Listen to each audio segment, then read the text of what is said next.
The year 2003 found a new government in place. This government was keen on change, overwhelmed with ideas and needed direction to make a turnaround.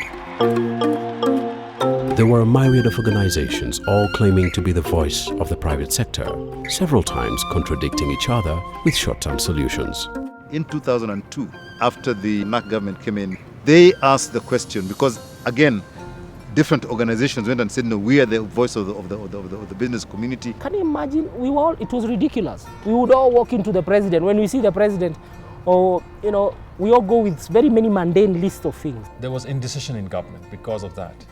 You get a view saying do X, somebody says do the other side, do the opposite, and therefore there was no unification of voices. So the government turned around and said, listen, who is the voice of the business community?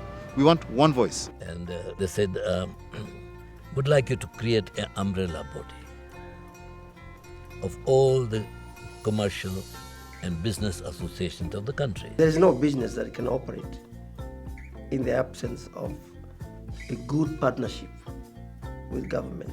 And that's what really motivated the private sector to be very proactively involved. The defining moment was the Mombasa meeting between the government people and private sector leaders to discuss the economic recovery strategy.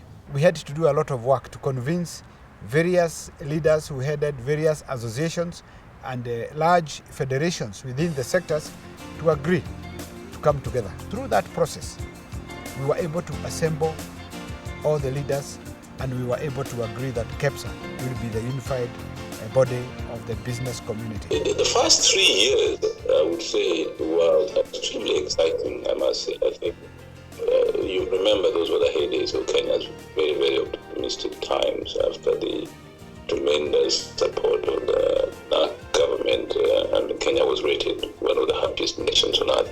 And that had a very positive impact on the spirit and engagement of the private sector. I would say since KEPSA was formed, we never looked back. It has been very effective and it has really supported the government in shaping and guiding the way forward. We do two things mainly. One is really to develop the partnership between government and private sector through what we call the public-private dialogue platforms. Secondly, we also get involved in investments, encouraging investments into the country and investments outside the country and investments around the country and the growth of investments so that the local companies and the foreign companies can also expand. By the same time, we can attract more investments into the country and into the region. One of the greatest changes that KEPSA have really brought into this sector is to seeing a bill that was there for 10 years coming in to pass. Now we have an act of parliament that is actually foreseeing the sector growing because we have to be rearranged in 4 subsectors. We have the agro-base, we have the manufacturers, we have trade, and we have the service providers. The 4 subsectors will bring sanity in the MSCs. You remember the popular battles that you used to see with the hawkers, small business traders running around with city council. You remember the way the work sites were being destroyed every day and so on. In the coming into law of the MSC Act 2012, now there is a one-stop shop called the MSC Authority, where all the issues and all the departments that used to tackle issues to do with small businesses were brought together. I was employed. For a while, I found that the job couldn't sustain my life. So I was like hustling, not getting anything. One day I got an advert from KEPSA, Kenya Private Sector Alliance. Actually, I applied. I was called for the internship. I went through the internship for a period of 6 months successfully. Then, before I finished the internship, I was already in business. Since there was one thing I was lacking, and that was the sales skills. So I got the skills of business from them.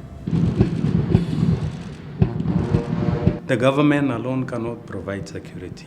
Security is a role of everyone.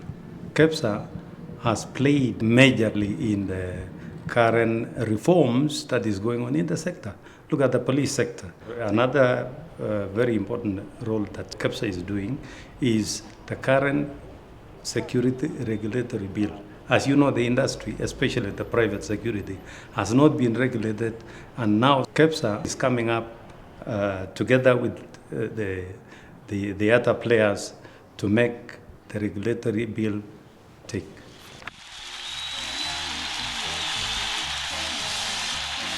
The current constitution as it is, has a lot of room for dialogue, and the processes that have been set up with the current constitution also allows for private sector engagement directly with all organs of government.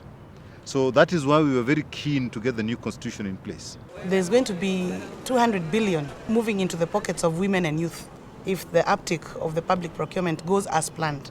What this means is that the person who did not have access to this money now has access to it. And what that means is that it increases your spending power. It means you have access to better healthcare because you have money in your pocket. So basically you can choose where to go to the hospital, where to take your children to school. Clearly, we have seen Kenya coming of age and now ready to be recognized as one of the lions of Africa. KEPSA is proud to have influenced the growth of the Kenyan economy for the past 10 years. We are also proud of what our nation has achieved during its 50 years of existence and look forward to a prosperous Kenya. President Uhuru, one of the first organizations that he met was KEPSA, and I remember I was in that meeting. And he did promise that KEPSA will play a very central role. In fact, I was very impressed that he even suggested that he could offer an office within the office of the president for KEPSA to be nearby. Today, I feel proud that in the last 10 years, the need has been felt to become unified as a voice, and the private sector needs to be united to say, fine, let's talk one-to-one. We have a very, very ambitious plan for the growth of the country to make Kenya a middle-income country by 2030. Every Kenyan must strive.